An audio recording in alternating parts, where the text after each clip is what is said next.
ठीक है। तो देखो किसी भी पाठ का जो केंद्रीय भाव होता है उसकी मूल बातें, मुख्य बातें जिसको कहते हैं उसी को कहते हैं। ठीक है। तो एक फूल की चाह में क्या है, मूल भाव समझो।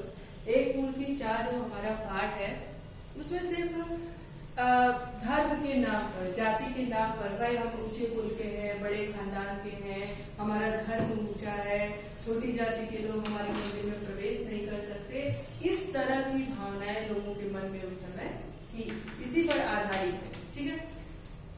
और उसी समय क्या हुआ था कि एक जैसे इस समय आपका एक कोरोना महामारी आई है, पैंडेमिक आया है, इसको महामारी कहते हैं। उस समय भी एक ऐसी ही महामारी फैली हुई थी जिसके चपेट में अगर कोई भी आ जाता था तो उसकी मृत्यु निश्चित थी।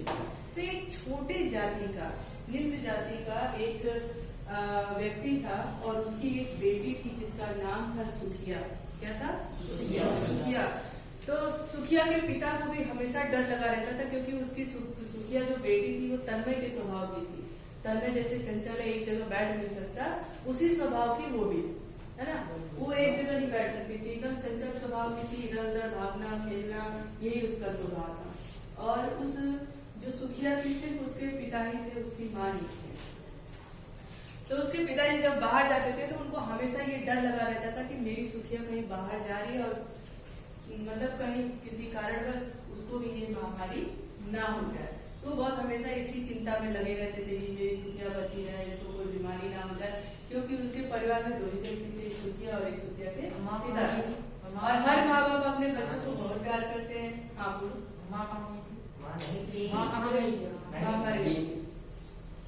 ठीक है।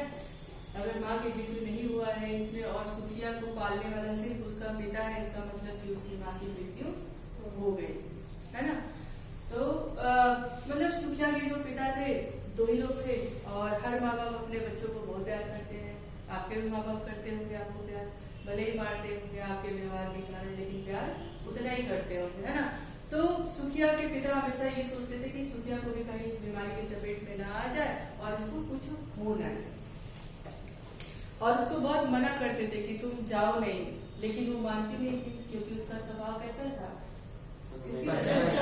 चंचल स्वभाव क्या था, तन्मय की तरह, है ना। तो एक दिन ऐसा ही हुआ, सुखिया के जो पिता का डर था वो सच साबित हो गया। सुखिया अकेले गई और वो भी महामारी के चपेट में आ गई और उसको बहुत तेज उसका शरीर एकदम तपने लगा। बुखार से भाई हमारा जब गर्म हो जाता है तो तपता है ना, तो उसका भी शरीर तपने लगा और धीरे धीरे उसकी जो शरीर थे वो शिथिल पड़ रहा था। शिथिल का ठंडा नहीं, सुस्त हो रहा। भाई लोग बीमार होते हैं तो चलो एक कमजोरी जब महसूस होती है तो एकदम इससे हो जाते हैं, एकदम सुस्त पड़ जाते हैं, लेटे रहते हैं, उनको उठने का बोलने का मन नहीं करता था। तो सुखिया के साथ भी कुछ ऐसा ही हो रहा था। अब उसके पिता की चिंता बढ़ती गई तो सुखिया के पिता सुखिया कुछ बोले इसलिए उसको बार बार कोई ना कोई बात करके उसको उकसाते थे, परंतु सुखिया का जो मन था वो था उसकी अंतिम इच्छा यही थी। सुखिया के मन में भी एक डर आ गया, भाई सुखिया इतनी भी छोटी नहीं थी कि उस महामारी के विषय में जानती नहीं थी। तो सुखिया के मन में भी ऐसा डर आया होगा अब तो मुझे ये हो गया, पता नहीं मैं बचूंगी या नहीं बचूंगी, ये बचूंगी या नहीं बचूंगी, ऐसी लाइन आपकी कविता में नहीं। ठीक है। ये भाव सुखिया के, तो सुखिया के पिता जब उसको बार बार पूछते थे कि क्या हुआ, तुम बोले नहीं, इस तरह की जब बातें उससे करते थे तो वो सिर्फ एक बात बोलती थी, कहती थी कि मेरी इच्छा है कि मुझे माँ के चरणों का एक फूल प्रसाद के रूप में दे दिया जाए। इसीलिए इस पाठ का नाम रख दिया गया क्या, एक फूल की चाह। तो उसके पिताजी मतलब भाई उसकी बेटी की अगर आखिरी इच्छा है तो हर सब व्यक्ति प्रयास करता है कि उसकी इच्छाओं को मैं पूरा कर सकूं। तो सुखिया के पिता भी यही इच्छा लेकर के पहाड़ों के ऊपर जो माता का मंदिर बना हुआ था उस पर वो चले गए, और उनको क्या पता कि हमारा मंदिर में जाना वर्जित है, और जो गाय आडंबर धर्म के नाम पर जो बड़े बड़े अपने आप को प्रकांड पंडित बनते थे, तो वो निम्न जाति को, जो छोटे जाति के लोग थे, उनको मंदिर में नहीं आने देते, है ना, उनका प्रवेश मंदिर में वर्जित था।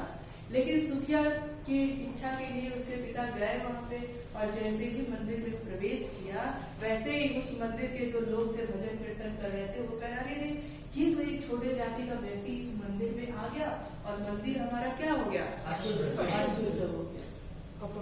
अच्छा, आप सोच सकते हो कि जिस मंदिर में किसी भगवान का वास है, वहाँ भगवान के ऊपर किसी का दर्जा है? किसी के पास इतनी शक्ति है कि भगवान है और हम उस मंदिर को अपवित्र कर सकते हैं? तो सुखिया ने भी ऐसा व्यंग किया,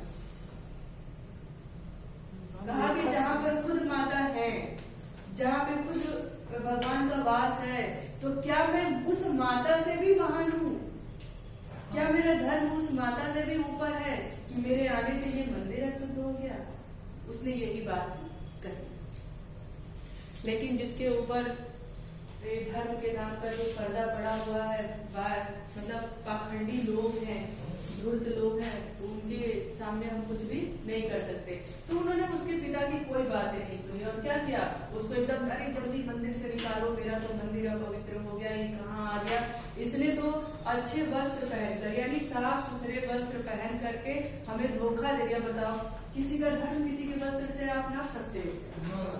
और ऐसा व्यक्ति है जो छोटे कास्ट का है तो वो गंदा कपड़ा पहनता है, और अच्छे कास्ट का है, अच्छे उच्च कुल का है तो अच्छा कपड़ा पहनता है। ऐसा कहीं लिखा है क्या? नहीं ना। साफ कपड़ा, साफ अपने आप को रखना हर कोई कर सकता है। तो उसके ऊपर आरोप लगाया कि गया कि ये तो साफ सुथरा बन करके, अच्छे परिधान पहन करके हमें धोखा दिया और मंदिर में आ गया और हमारे मंदिर को क्या कर दिया, अपवित्र कर दिया, अशुद्ध कर दिया। फिर उसको सारे लोग पकड़ करके शुद्ध कैसे करेंगे? गंगा जल छिड़ककर। मन, यहाँ पे गंगा जल की जरूरत नहीं है, यहाँ पे मन के विकारों को हटा दो अपने आप शुद्धता से। कोई भी व्यक्ति अशुद्ध और शुद्ध की उसमें नहीं रहता है, ठीक है। मन का विकार होता है। हमारे मन के अंदर अगर अशुद्धता है तो समस्त सृष्टि अशुद्ध है, और मन में शुद्धता है तो सब जगह शुद्ध है। भाई हम दिमाग से शुद्ध अशुद्ध की बात करते हैं, ठीक है। तो वहां पे क्या किया गया, सुखिया के पिता की एक भी बात नहीं सुनी गई और उसको धक्का मार करके पहाड़ के नीचे एक तो उन लोगों ने उसको मंदिर में नहीं जाने दिया, उसकी बेटी की एक आखिरी इच्छा थी वो पूरा नहीं करने दिया, ठीक। और जैसे एक पंडित ने, मैं वो मंदिर में गया तो पता नहीं था ना कि ये छोटी जाति का है, तो एक पंडित ने उसको प्रसाद दे दिया था और उस प्रसाद को अपने अजरी में, अजरी इसको बोलते हैं, ठीक है, हाथ में ले लिया था। और जब उन लोगों ने धक्का मार के नीचे गिरा दिया तो वो प्रसाद भी चारों तरफ नीचे फैल गया। और तो और उतने से ही काम उनका नहीं चला, उतने से ही नहीं लगा कि हमारा मंदिर शुद्ध हो जाएगा। फिर क्या किया, उनको जेल में डाल दिया। 1 हफ्ते की सजा सुनाई गई, है ना, 1 हफ्ते की सजा सुनाई गई। और उस 1 हफ्ते में उन लोगों ने ये नहीं सोचा कि इसकी बेटी सुखिया को देखने के लिए कोई और व्यक्ति नहीं है। फिर क्या हुआ, सुखिया की मृत्यु हो गई।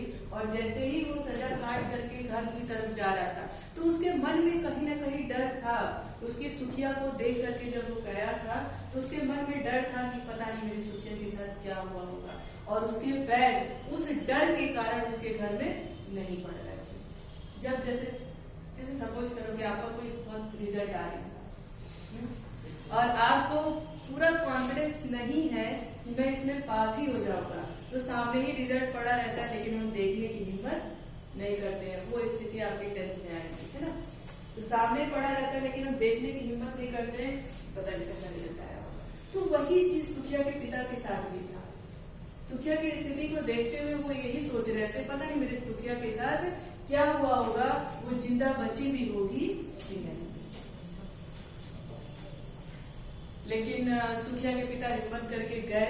ऐसा लगा कि जैसे कोई उनको ढकेल के भेज दिया, तो वहां पता चला कि सुखिया की मृत्यु हो चुकी थी।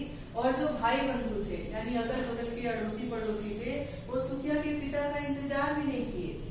और ना ही अब तो ये सुविधा है कि अगर किसी के घर में किसी की मृत्यु हो जाती है और उसके घर का कोई व्यक्ति जेल में बंद है तो उनको उस अंतिम संस्कार करने की छूट होती है। लेकिन सोचो उस समय इतने निर्दयी लोग थे, इसका भी इंतजार नहीं किया। और क्या किए, अंतिम संस्कार सुखिया का कर दिए। वो दौड़ा उस श्मशान घाट पर भी गया कि क्या पता वहां पर भी मुझे सुखिया दिख जाए, भले ही उसकी शरीर ही दिखे, सुखिया ना मिले, लेकिन वहां पे क्या हुआ, वहां पर ऐसा हुआ कि सुखिया को जला दिया गया था और वो सुखिया उनकी जो बेटी थी एक राख की ढेरी बन करके रह गई और उसकी इच्छा पूरी वो नहीं कर पाया। ये जो कविता है ना, एक फूल की चाय, ये तो अभी एक पार्ट है, ये करीब 3-4 मतलब समझ लो कि एक इतनी पतली किताब तो भरी जाएगी, इतनी बड़ी कविता है ये एक हिस्सा आपके सामने। आगे की स्टोरी भी तो होगी। अब समझ में आया कि केंद्रीय भाव क्या है, आयुष है ना, मूल भाव, केंद्रीय भाव किसे कहते हैं, उस कविता का, उस पाठ का जो सार है ना, उसी को हम क्या कहते हैं, केंद्रीय भाव कहते हैं, मूल भाव कहते हैं, इससे अधिक कुछ नहीं कहते हैं। ठीक है, और कोई दिक्कत इसमें? वहीं पे एक लाइन उन्होंने कहा लास्ट में कि हाय सुखिया कैसे बनी राख की ढेरी, ऐसी कोई लाइन है। हाँ, उन्होंने कहा कि मेरी मतलब फूल जैसी कोमल सी बच्ची, भाई छोटे बच्चे है ना, अपने माँ बाप के लिए वो बच्चे हमेशा फूल जैसे कोमल ही होते हैं, तो उसने एक अफसोस जताया, कहा हाय मेरी फूल सी कोमल मेरी बच्ची आज पूरी रात की, तो अलग का है ना। जिस बच्ची को उसका पिता कभी मारने की, कभी डांटने की, कभी ऊंची आवाज में बोलने की भी नहीं सोच पाता था, उस बेटी को आज क्या किया गया, आग के हवाले कर दिया, जला दिया, और वो अफसोस करके ही रह गया कि हाय मेरी फूल सी बच्ची आज हुई रात की। सारी बात समझ में, पूरा कविता समझ में आ गया कि क्या था।